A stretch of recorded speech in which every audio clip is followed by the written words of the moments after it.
मनपा मालमत्ता कर वसुली पथकाकडून विविध ठिकाणी जप्तीची कारवाई। याबाबत अधिक वृत्त असे की धुळे मनपाच्या मार्फत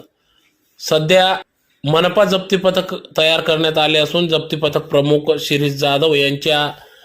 अंतर्गत या ठिकाणी अमिता दगडे पाटील यांच्या आदेशान्वये जप्ती पथक तयार करून मालमत्ता कर वसुली पथक तयार करण्यात आले असून नागरिकांकडून वसुली करण्यासाठी सदर पथकाने आज धुळे शहरातील विविध ठिकाणी मालमत्ता कर वसुली पथकाने कारवाई केली, ज्यात प्रामुख्याने मालेगाव रोडवरील हॉटेल अमित प्लाझा समोर असलेल्या ओंकार कनिराम अँड कंपनी मालकाकडे धुळे मनपाचे 1,57,151 रुपये एवढे थकीत मालमत्ता कर होती। तर आज धुळे मनपाच्या मालमत्ता पथक हे कारवाईसाठी गेले असता त्या ठिकाणी पथक धडकताच संबंधित मालकाने कर भरण्याचे